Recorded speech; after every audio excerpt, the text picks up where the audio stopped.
All right, so we are back, and I could just talk to y'all all day. I'm gonna just say that right now. We just about have talked about all day, so I really appreciate y'all being open and so honest with me about your thoughts and your experiences. So we're gonna get right back into it. We have one more question for today, so I'm gonna shake it up good for you, Micah. Okay. Yeah. Oh, yeah, that's a good one.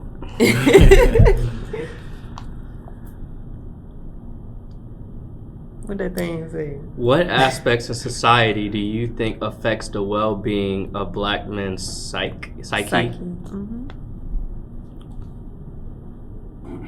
I gotta read that again. Yeah. What aspects of society do you think affects the well-being of black men's psyche?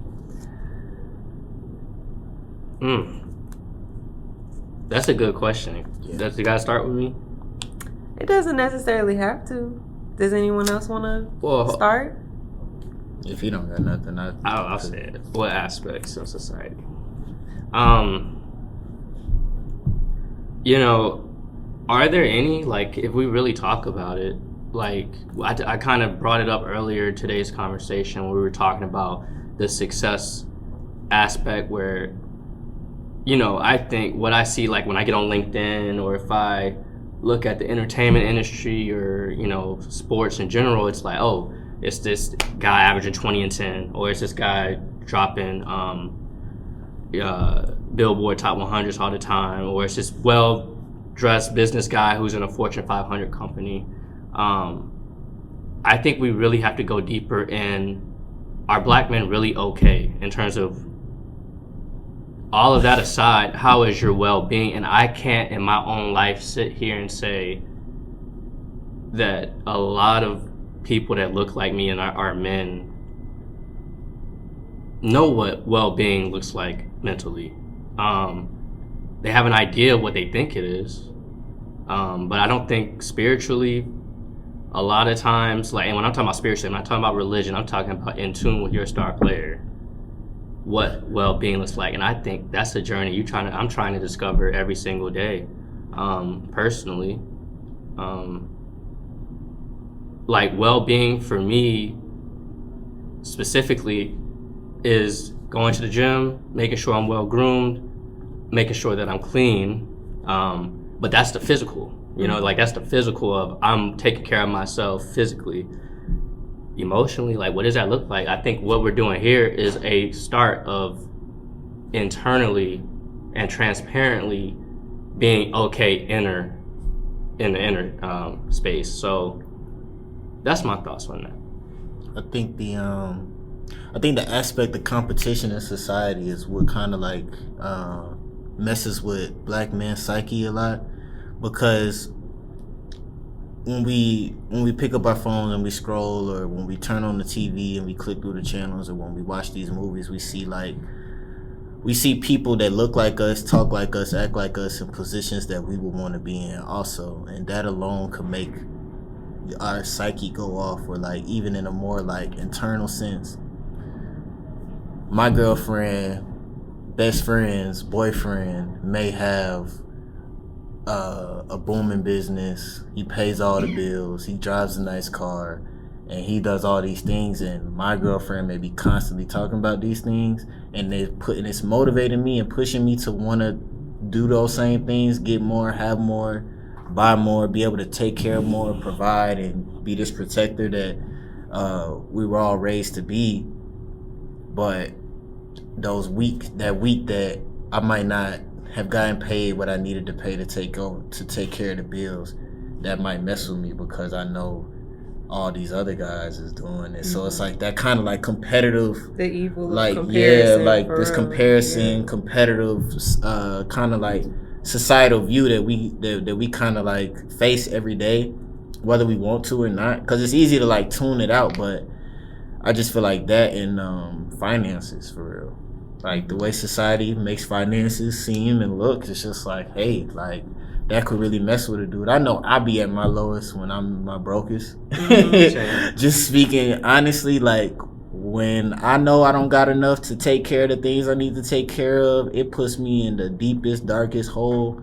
And I have to, like, what I'm working on now is like keeping my head up and like focusing on that light, because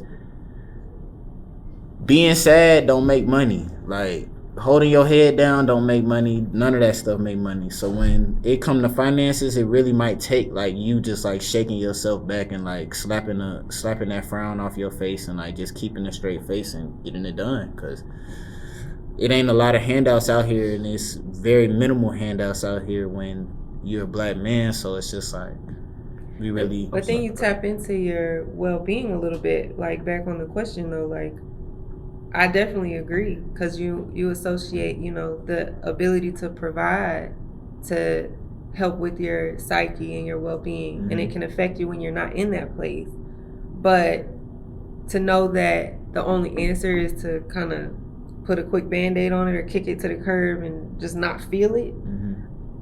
I think that's also detrimental. Like, and I think that's why what you're saying is a very good point on how it affects your psyche, because yes, those things don't make you feel good, yet you're not allowed to feel them so that you can get out of that. And I don't know what we have to do mentally to kind of reshape that narrative so that you're not just on survival mode while your emotions are boiling over in the background.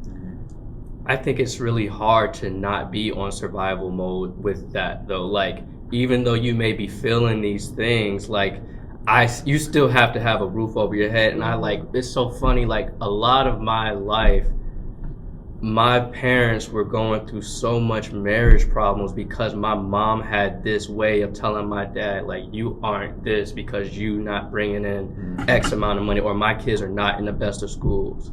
And because she was constantly feeding this into his brain, and he's constantly thinking, I gotta do more.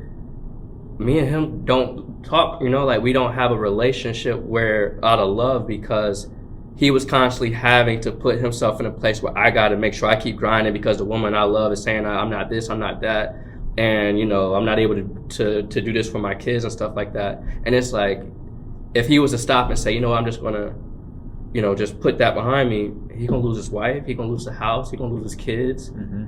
And so, like you said earlier, like, when you get to a place where you see what your dad was going through, and like, you like, I'm sorry, I almost cussed, but dang, like, I really didn't understand until I'm in the position that you're in now, to where you had to keep going. There was no time to rest, there was no time to sleep, and like, I feel bad because even though he's able to do what he's able to do, he probably hates himself, you know, like, he probably doesn't love himself. He knows that his kids probably despise him, and that's because you're constantly in that mode of the psyche of, you know, I gotta make sure I'm providing for my family, or I'm not a good black man, or I'm not a good husband, or I'm not a good father. And I'm trying not to get emotional, but I get it, you know. That's real. Exactly. I feel that. I really do. That's, And then put it in a whole different perspective when you like humble yourself and put yourself like in their shoes. Like, when I like you said, when I look back at like the things my father had to overcome, and the things I feel like I be going through as a man, and people saying me like, oh, you can't provide this, you can't do this, you're not doing this, you need to do better at this. I can only imagine what my dad and with 3 other kids was going through at that time. But I think when it comes to that, it's just an aspect of value. Like, how do I value myself, even when I'm not getting that value from maybe my partner or even society, because we already know it's an agenda against just the black community in general. So me expecting that acceptance and getting value from somebody that's already plotting against me, it's just like, I'm not gonna get it. So how can I find that value within myself? So I think that's the aspect that affects the black man's psyche. Like, am I valuable enough? Like, am I enough? Am I even enough? Like you am I even enough? Like, you hearing that your mom telling your dad, like, I witnessed a divorce. Like, I witnessed it firsthand, and it's just like, same. It's just like, even my dad, he's a truck driver for 20 years. Like, even though he's not at the house, even though he's gone all the time, like, sometimes I wonder, like, does he feel value from us as kids? When we was kids, even though he was gone, we would complain, like, oh, we wish he was here. more, like, do he still feel like he was valued?